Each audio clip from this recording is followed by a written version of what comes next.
అందరికీ నమస్కారం అండి. నేను మీ మాలతి నందన్ని. కార్తీక పురాణము 19వ అధ్యాయము. జ్ఞానసిద్ధుడు ఇట్లు స్తుతి చేసెను.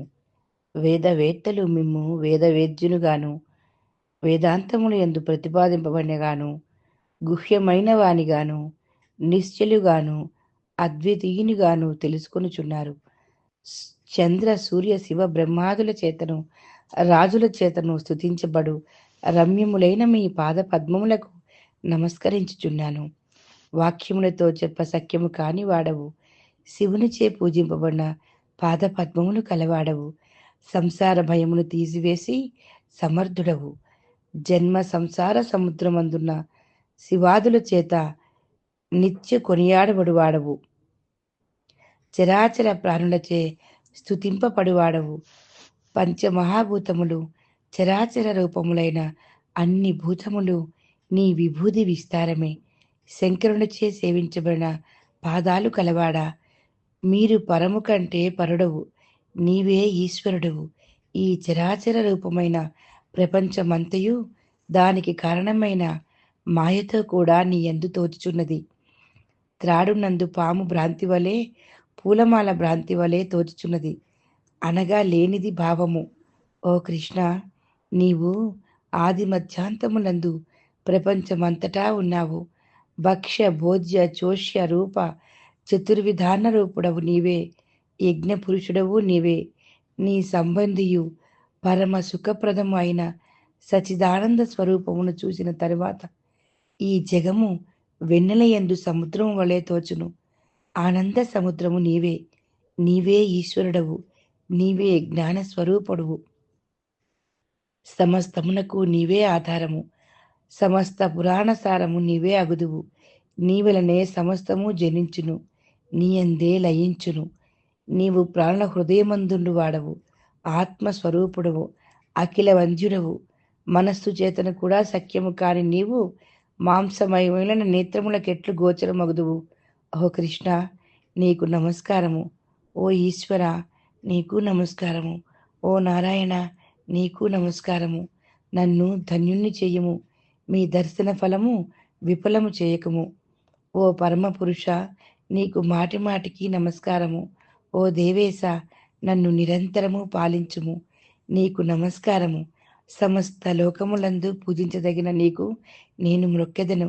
ఇందువలన నా జన్మ సఫలమవుగాక. నీకేమీ కొరతపడదుగాక.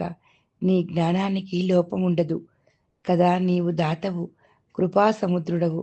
నేను సంసార ముద్రమగ్నుడచే దుఃఖించుచున్నాను. కాబట్టి సంసార సముద్రమునందున నన్ను రక్షించుము. శుద్ధ చరిత, ముకుంద, దుఃఖితుడైన నన్ను రక్షింపుము.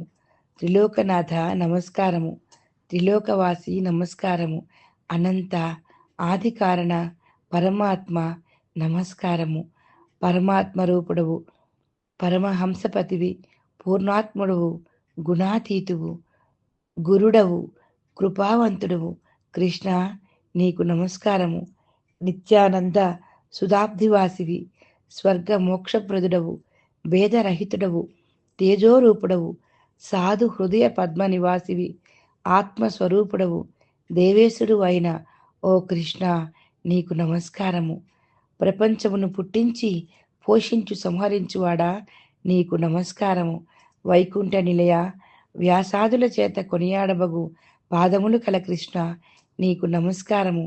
విద్వాంసులు నీకు నమస్కారములు చేసి నీ పాద భక్తిను పడవ చేత సంసార సముద్రమును దాటి తేజోమయమైన నీ రూపమును పొందుదురు. అనేక బోధనల చేత, తర్కవాక్యముల చేతను, పురాణముల చేతను, శాస్త్రముల చేతను, నీతుల చేతను మనుష్యులు నిన్ను చూడలేరు. నీ పాద భక్తి అను కాటుకను ధరించి నీ రూపమును చూసి దాన్నే ఆత్మగా భావించి తరింతురు.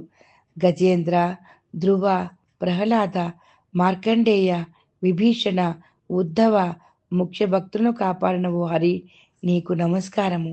నీ నామమును కీర్తించినంతలో సమస్త పాతకములు నశించును. ఆశ్చర్యము, ఒక్క మారు నీ నామ సంకీర్తన చేయువాడు నీ పద సన్నిధికి చేరును.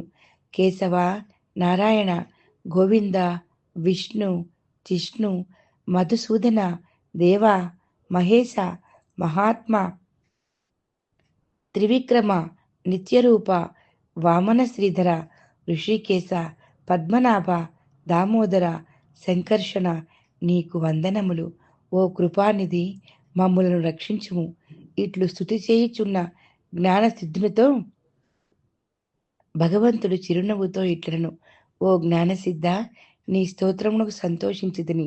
నా మనస్సు నీ స్తోత్రముతో ప్రసన్నమైనది. వరమిచ్చదను కోరుకునుము అని విష్ణువు పలికెను. జ్ఞానసిద్ధుడు ఇట్లడిగెను, గోవిందా, నా యందు దయన్న ఎడల నీ స్థానముని ఇమ్ము. ఇంతకంటే వేరు ఏ ఇతర వరము కోరను. భగవంతుడు ఇట్లు చెప్పెను, ఓ జ్ఞానసిద్ధ, నీవు కోరినట్లగను. కానీ ఇంకొక మాట చెప్పేదని వినుము.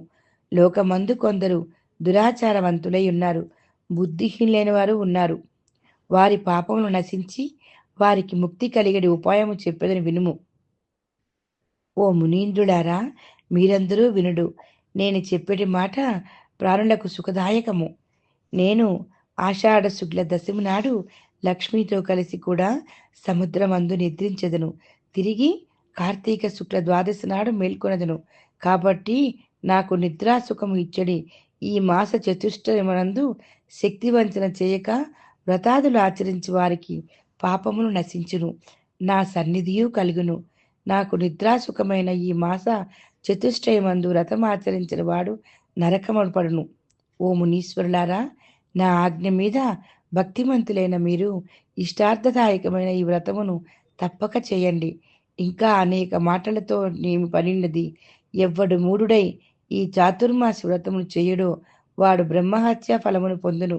నాకు నిద్ర కాని, మాంద్యము కాని, జాడ్యము కాని, దుఃఖము కాని, జన్మ జరాదులు కాని, లాభాలాభములు కాని లేవు. అనగా ఈ నిద్రాదులకు భయపడి నేను సముద్రమందు శయనించలేదు. నా భక్తి గల వారెవ్వరో, భక్తి లేని వారెవరో పరీక్షించి చూడమని నిద్రయను వంక పెట్టుకొని శయనించెదను. కాబట్టి నా ఆజ్ఞను అనుసరించి నాకిష్టమైన ఈ చాతుర్మాసి వ్రతమును చేయువారు విగత పాపులగుదురు, నాకు ఇష్టులగుదురు. నీచే వ్రాయబడిన ఈ స్తోత్రమును నిత్యము త్రికాలమును యందు పఠించిన వారికి నా భక్తి స్థిరమై అంతమందు నా లోకమును చేరి సుఖింతురు. హరి ఇట్లు చెప్పి లక్ష్మితో కూడా ఆషాఢ శుద్ధ దశమి నాడు పాలసముద్రమందు నిద్రించుట కొరకు వెళ్ళి ఆదిశేషుని తల్పమందు శయనించెను. అంగీరసుడు ఇట్లు పలికెను, ఓయి, నీవడిగిన ప్రశ్నకు సమాధానంగా ఈ చాతుర్మాసి వ్రతము సర్వఫలప్రదము. అన్ని వ్రతములలోనూ ఉత్తమోత్తమైనది. పాపవంతులు కాని, దురాత్ములు కాని, సాధువులు కాని ఎవరైనను హరిపరాయణులై ఈ 4 మాసాలు చాతుర్మాసి వ్రతము చేయవలను. బ్రాహ్మణులు, క్షత్రియులు, వైశ్యులు, శూద్రులు, స్త్రీలు, యతులు, ఇతరులు అందరూ ఈ వ్రతమును విష్ణు ప్రీతి కొరకై చేయవలను. ఈ చాతుర్మాసి వ్రతమును పూనిన స్త్రీ కాని, విధవ కాని, శ్రమణి కాని, లేక సన్యాసిని కాని తప్పక చేయవలను. మోహము చేత చాతుర్మాసి వ్రతమును చేయకుండా ఎడల శుచిత్వము లేక బ్రహ్మహత్యా పాపము పొందుదురు. మనోవాక్కాయములను శుద్ధము చేసుకొని చాతుర్మాస్యమునందు హరిని పూజించువాడు ధన్యుడగును. చాతుర్మాసి వ్రతం ఆచరించిన వాడు కోటి జన్మలయందు కళ్ళు త్రాగువాడు పొందిన గతిని పొందును. సందేహము లేదు. పరమాత్మశ్రీ చాతుర్మాస్య వ్రతం ఆచరించిన వాడు గోహత్య చేసిన వాని ఫలమును పొందురు. ఈ ప్రకారముగా వీలు చేసుకొని ఏ విధముగానైనను చాతుర్మాసి వ్రతం ఆచరించువాడు 100 యజ్ఞ ఫలములను పొంది అంతమందు విష్ణులోకము చేరును. జ్ఞాన సిద్ధాదులిట్లు హరి యొక్క మాలను విని చాతుర్మాసి వ్రతము చేసుకొని వైకుంఠలోక నివాసులైరి. ఇది శ్రీ స్కాంద పురాణే కార్తీక మహత్యే 19 సమాప్తం.